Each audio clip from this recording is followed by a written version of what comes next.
Bonjour, c'est Cryptoly, j'espère que vous allez bien aujourd'hui, même si on a commencé la semaine dans le rouge, même si on a eu beaucoup de frayeurs, beaucoup de manipulations hier, avec une hyper accélération, un retracement qui a été violent et qui se continue aujourd'hui, et justement la question c'est est-ce que ça va être le ton de la semaine ou pas? On va répondre ensemble à tout ça. Pour ceux qui ne me connaissent pas, je suis entrepreneur, investisseur et trader crypto, et on va commencer par un mème qui est vraiment représentatif du monde en crypto, surtout quand on commence à avoir l'habitude. Ne pas paniquer, ne pas avoir peur, c'est exactement ce qui est en train de se passer.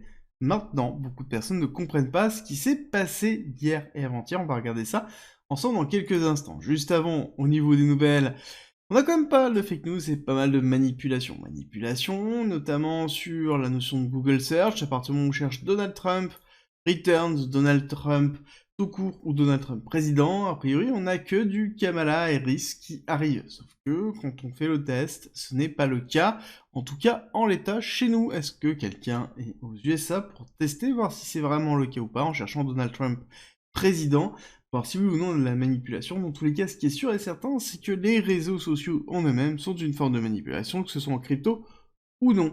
Et oui, on parle beaucoup de Trump en ce moment, on parle beaucoup de Trump, mais est-ce que c'est suffisant pour pouvoir repartir à la hausse? Est-ce que c'est vraiment l'élément déclencheur qu'il nous faut? J'ai envie de vous dire, n'oubliez pas, il y a deux choses qui sont importantes. Un, la liquidité du marché, et deux, les cycles. Cycles qui sont très importants au niveau de Bitcoin, qui ont toujours été bien marqués, peu importe le fait qu'il y ait un halving, qu'il n'y ait pas de halving. Il y a aussi un aspect purement autoréalisateur dedans, mais c'est aussi en même temps un cycle de liquidité que l'on retrouve régulièrement sur cet asset et qu'on retrouve aussi sur d'autres assets, pas forcément tous les 4 ans, mais c'est quelque chose qui est plutôt fréquent en finance. Mais en parlant de manipulation, il est intéressant de voir ce qui est en train de se passer, et notamment les mouvements de fonds du gouvernement américain, dans lequel on a déplacé 2 milliards de dollars, hier. Est-ce que c'est l'élément qui a été déclencheur de la chute? Non, mais ça a certainement joué d'accélérateur. Mais on peut se poser vraiment la question si oui ou non, on n'a pas quelqu'un qui fait mumus derrière, quelqu'un qui s'amuse à faire des mouvements de BTC d'une adresse vers une autre et voir la réaction des gens, quel est l'impact de ce type de mouvement pour voir comment la foule réagit. C'est une véritable question qu'on peut se poser au vu des différents mouvements qu'on a régulièrement, sans forcément une véritable volonté de faire quoi que ce soit derrière, et forcément tout est scruté, tout est automatisé, surtout avec le fait qu'on a eu le gouvernement allemand qui a vendu la totalité de ses BTC. Forcément on a une peur généralisée d'avoir encore une vente par un autre acteur, qui serait d'ailleurs le gouvernement américain, avec énormément de Bitcoin. D'un côté on a Wazirx, qui, depuis son hack, essaie de trouver des solutions. Clairement, ils n'ont pas retrouvé l'argent qui manque, c'est plus de 50% des assets qui étaient présents sur la plateforme, donc toujours faire très attention aux échanges centralisés, hein, notamment la concentration des fonds, étant donné que ça faisait partie des plus gros, si ce n'est pas le plus gros exchange indien, donc vraiment énorme, dans lequel le hack fait vraiment très mal, et les créateurs et les gestionnaires essaient de trouver des solutions. Notamment, ils ont proposé deux solutions: soit ils partent en liquidation avec une procédure qui peut être relativement longue et coûteuse, soit il y a d'autres solutions en essayant de redémarrer l'exchange en limitant justement les retraits de façon à ce que personne ne puisse retirer, et justement essayer de créer du bénéfice pour pouvoir renflouer les caisses. Chose qui peut être cohérent au vu du bull run qu'on risque d'avoir sur 2024-2025, d'avoir cette stratégie-là. Mais émotionnellement, c'est très compliqué. Les personnes ont envie de revoir leurs fonds, les personnes ont peur, et donc forcément, les réactions sur les réseaux sociaux sont très très compliquées, et ne sont pas forcément dans la bonne décision. Et c'est pour ça qu'il faut toujours se rappeler de deux choses.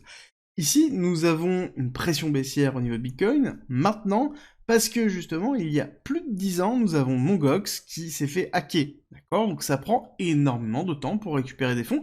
Alors oui, c'est sûr, certains diront que c'est une forme de holding forcé, donc ça force à garder ses actifs et à ne pas prendre de profit, mais ça n'empêche que 10 ans, c'est long, c'est très très long.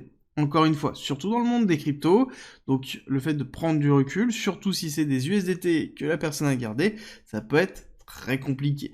Deuxième chose, il faut se rappeler de FTX. FTX coûte très cher. L'opération de liquidation de FTX, d'ailleurs, qui n'est pas encore terminée, hein, rappelons-le, coûte déjà plus de 2 milliards de dollars. Et oui, ça coûte énormément d'argent à un moment donné.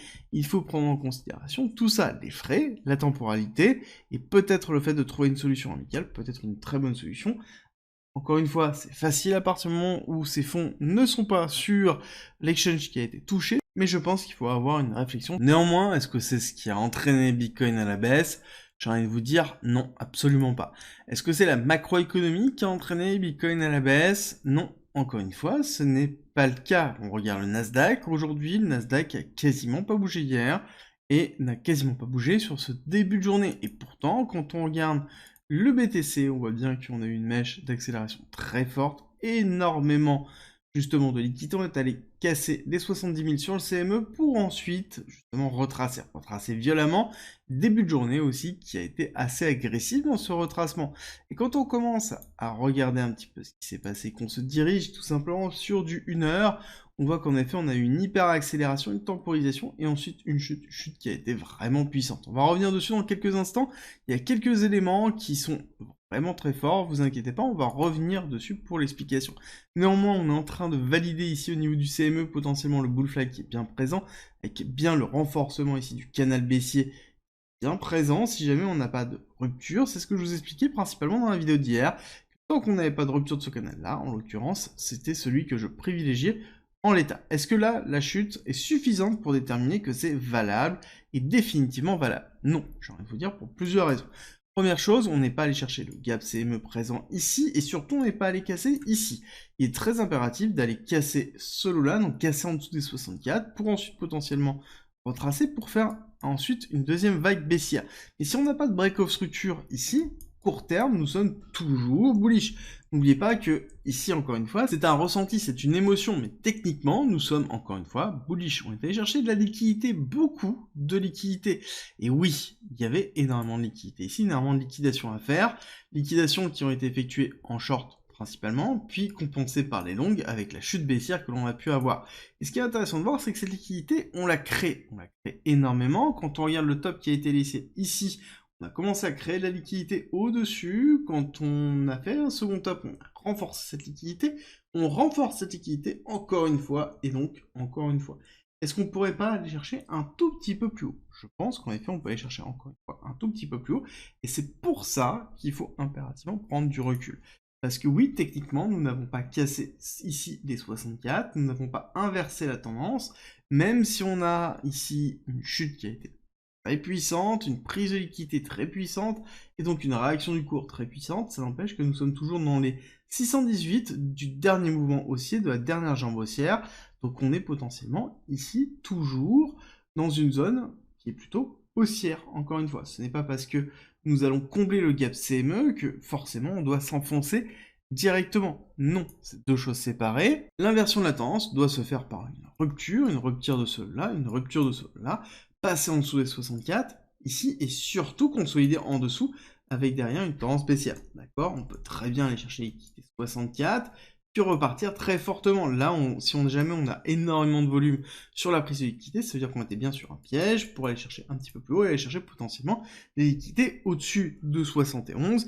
Et ça, on le verra à ce moment-là. Pour l'instant, le marché est en train de réagir plutôt correctement sur ici le haut de range, hop, le haut de canal que l'on a ici bien présent.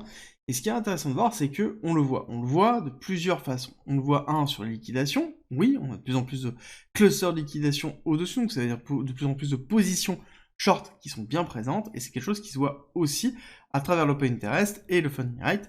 On voit bien que quand on a une augmentation de l'open interest, une baisse du funding rate, généralement c'est annonciateur d'une chute. Comme on peut le voir ici, on voit bien une augmentation ici de l'open interest, on voit bien une baisse du funding rate, donc ça veut dire que l'open interest, ça sous-entend la taille des positions à levier, et quand on a une baisse du funding rate, ça veut dire que majoritairement, ces positions commencent à être de plus en plus short et agressives en short, parce que le funding rate en lui-même, plus il est positif, plus il y a de personnes qui sont longues. Donc ça veut dire qu'on a de moins en moins de personnes qui sont longues, de plus en plus de personnes qui sont short, et c'est exactement ce que l'on est en train de voir, enfin ce que l'on a vu ici en juin, et c'est ce qu'on est en train de voir maintenant, ici, le positionnement qu'on est en train de voir là. Voir si ça continue à se renforcer, mais si c'est le cas, à ce moment-là, on aura bien la validation avec un break of structure, une cassure baissière, et donc là, certainement une accélération baissière.